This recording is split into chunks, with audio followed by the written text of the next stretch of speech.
So the wait is finally over. Sean Strickland is going to be fighting Israel Adesanya. Now, the one thing that everyone needs to remember with this matchup is this. Israel Adesanya is an absolute goober. There was a time way back when in the distant past when Israel Adesanya was seen as a real good, real smooth trash talker. Well, I don't know what happened with all that. I really have no idea, because he has just fallen off a cliff when it came to his trash talking, and not a graceful fall. I'm talking about a real ugly, like tripped over his shoelaces and smacked his face off the ledge before he fell kind of a fall, you know? But before I get too far ahead of myself now, let's just all agree on one thing. Strickland is a pretty big underdog as far as the actual fight goes. What makes Sean so good is his composure and his gas tank. All he does is hard spar, as everyone knows. He doesn't do any other kind of training. So he is very comfortable in there fighting. And because of that, he's very good at managing his energy and staying really relaxed. Now, what this allows him to do is it gives him this ability to be in the pocket and just not get hit that often. His stance is real unorthodox. He fights like a boxer. He uses the Philly shell. He stands straight up, just marches right at you. You'd think you'd be able to hit him more, but no, he is really good at avoiding damage. Now though, where Sean struggles, it's with kicks.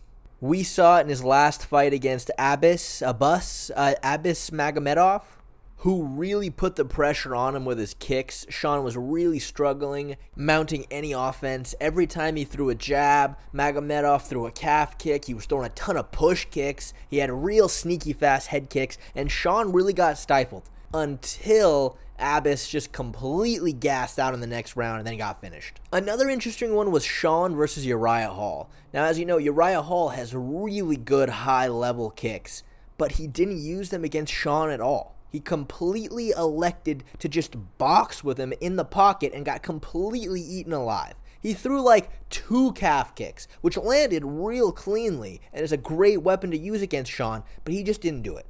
So against someone like Israel Adesanya, it's kind of hard to see this fight going any other way than Sean just getting completely eaten alive on the outside, with Izzy just scoring a bunch of little points, completely avoiding any kind of damage. He'll probably do a TikTok dance or something after he beats Sean and just completely alienate the last 1% of fans that still like him.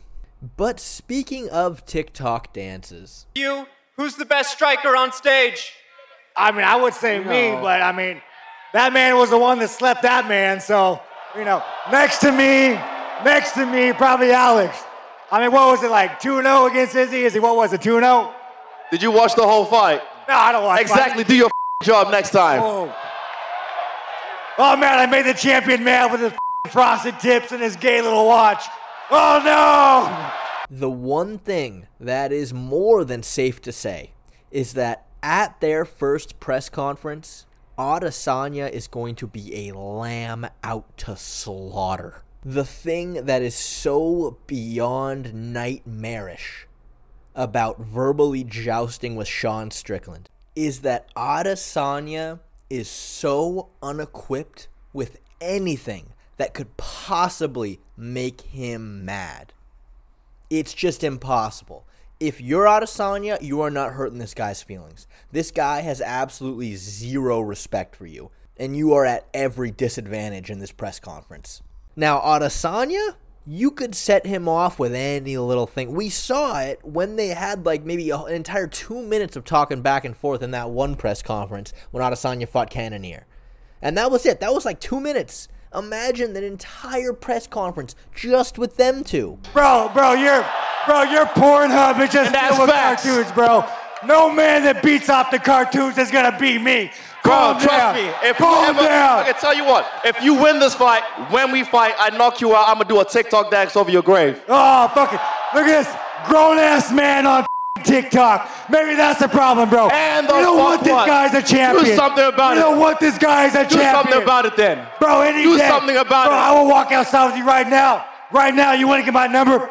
Come on, bro, I will walk. Right there, I smacked you on your ass. The f*** you do? Listen, bro, you're gonna break a nail. Calm down. I'll break your I'll break your fucking face. Hey, I'll break my nail in your get face. This man, Alex, get this. Hey, man, you better focus on your guy. If not, he's gonna you up too. Yeah, the way he slept your ass. You see, Adesanya was able to masquerade as a good trash talker purely because he was loud, outspoken, and confident. But those two things do not equate to being good at trash talking. It just means you're good at talking. Everyone saw what happened in that press conference with Strickland. Strickland got Adesanya so riled up, so angry, so defensive, and all Sean was doing was just laughing and having a good time. That's how you know he was getting inside of Adesanya's head. Now, skill for skill, Strickland doesn't come close. But I have an idea. You put them two on a world tour.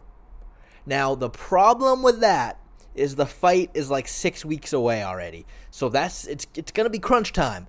But if you put them on a complete world tour like Jose Aldo and Conor McGregor were on, just every single weekend, put them on all these late night talk shows together and just let Strickland just squeeze his little grimy way inside of Adesanya's head, just deep in there, just nestle right in between his two ears, then you might have a shot. Because then maybe Adesanya's going to come out like Mike Tyson just swinging for the bleachers, and maybe Strickland can pull off an upset. Just maybe.